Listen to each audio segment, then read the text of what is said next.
Welcome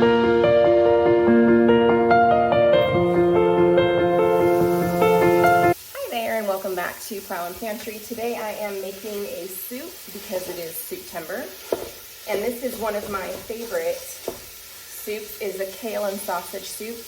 I'm actually not a huge kale fan, but I do love this soup. There's just something about it that just is like all the warmth, all the flavor. It's so good. It is also a very good soup for the freezer. And I tend to make it for myself for lunch and then freeze containers, like individual serving containers for the freezer to eat all winter long. This recipe, I will leave a link to a printable version of it on my blog, but it's also in my cookbook, which you can find on Amazon. I will link that below too. It's available in Kindle or print.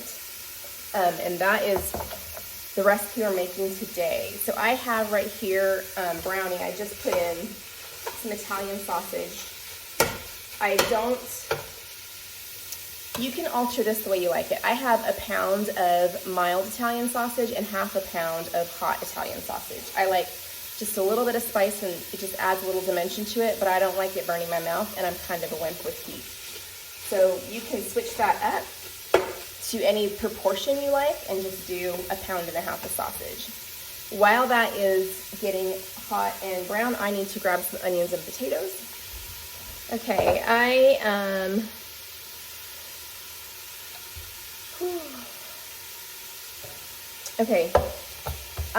normally use yellow or white onion, but I actually already have half of a very large red onion. So I want to use that up and not let it go to waste in my fridge. So I'm going to put that in there. I'm also going to throw some garlic in there.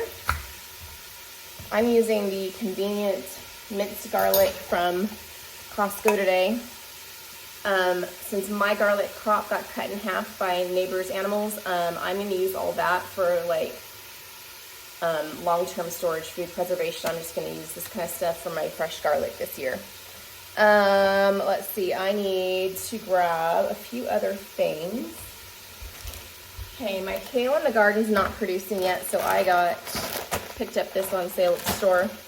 I'm going to get bay leaves. All right, let me check on this. Just want to keep it stirring so it gets all browned.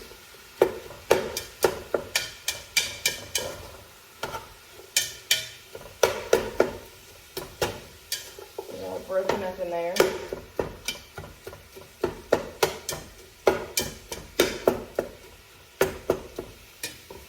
Okay, I'm going to start peeling this potato. So I still have, it's a little over halfway browned. Cut the potato in whatever size chunks you like to eat. I like it semi-small. It has the added advantage of cooking a little faster that way than big chunks do. The soup also does not take long to make. We're talking like 30 minutes, start to finish. Okay, my potato is ready. I'm gonna grab some more dried herbs. I need rosemary and thyme. I am almost out of thyme from my garden.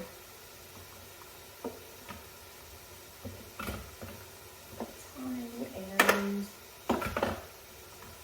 rosemary. I actually don't use rosemary that much, so it's always like on the bottom of my herb stacks. Okay, I'm gonna put in 2 bay leaves. It's time for me to get more bay. 2 bay leaves.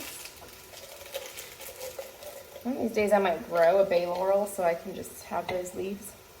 I'm gonna put in a couple of teaspoons of dried rosemary and about 1 teaspoon of thyme. And I need a carrot.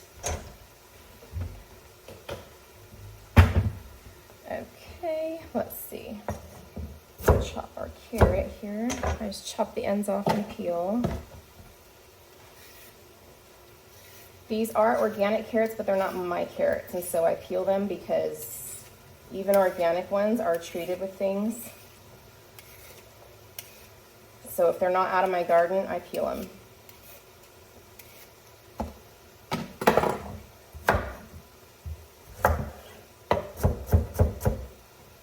Again, with the carrots, cut them about the size that you want, the size you like to eat. I like mine fairly small.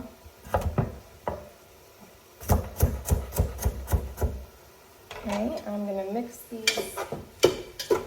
Continue breaking up sausage here. Almost ready.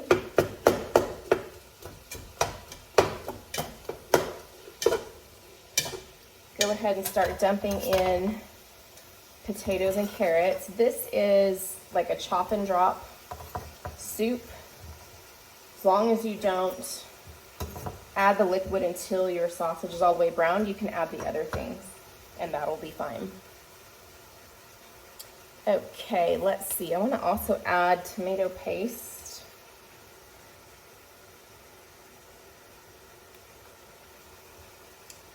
A couple of tablespoons. I like these little tubes because you can just squeeze out a couple tablespoons and they last quite a while. I made tomato paste once a few years ago and said I wouldn't do it again unless I had like a plethora of tomatoes, because a ton of tomatoes will boil down to like 1 cup of paste. So, but if I ever have a super great year again, which was not this year with all of our rain, it ruined my tomatoes. I got less than normal. Well, actually, I got plenty of tomatoes. They were just all splitting and rotting on the vine. But if I ever have a plethora and I'm like, I don't know what to do now, then I would make tomato paste. Okay, so this is gonna seem weird, but trust me, it's good. We're gonna put in a little bit of cinnamon. It's okay. Trust me, just trust me on this one. Cinnamon and nutmeg. Where is my nutmeg?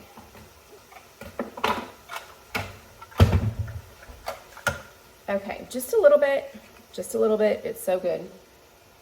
About a ½ teaspoon of cinnamon. And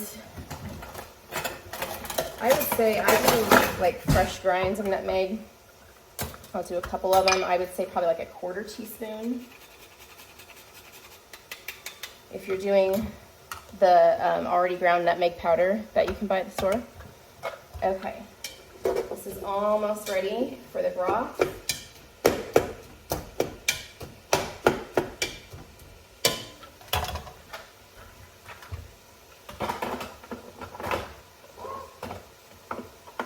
All right, I need 6 cups of broth. Hold on, someone's at my door. Okay, so I messed up. I had a package delivery and so I turned off the camera and then I forgot to turn it back on. And so I've just added the broth, 6 cups. Use whatever you have on hand. I think my recipe calls for chicken, but that's what I put in today, but I have also used beef and vegetable, whatever I've had. Now this just is gonna sit and simmer until the potatoes and carrots are tender and then it's ready to go. So I will see you back here when it is in that point. I was cleaning up while the camera was off and I realized that I lied. I forgot to add the kale. Whoops, it's not kale and sausage soup without kale. So let's see. Normally I put in a bunch. This looks like more than a bunch to me, so I'm gonna put in about half this bag. Again, you could do more or less. Now, like I said, I'm not normally a huge fan of kale. There are a couple salads that I like where it's like not the only green, but I love this soup. There is something about the fats and the sausage and the flavors that are in it that really tone down the natural bitterness that are in kale.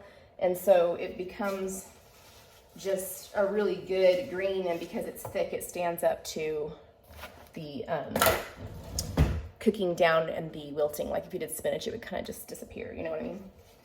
So this has to cook down and the potatoes have to get soft, and then, okay, my soup is ready. And I'm going to ladle some up. Where's my ladle? Over here. Get some here. This is, like I said, it freezes well. Even the kale doesn't really compromise its integrity. It just gets better. And I like to top it with a bit of parm. And because I'm a cheeseaholic, a little bit more parm, and that is a great bowl of soup. I'm gonna eat my lunch, and then I'm gonna package up some of my other lunches for the winter and get them in my freezer.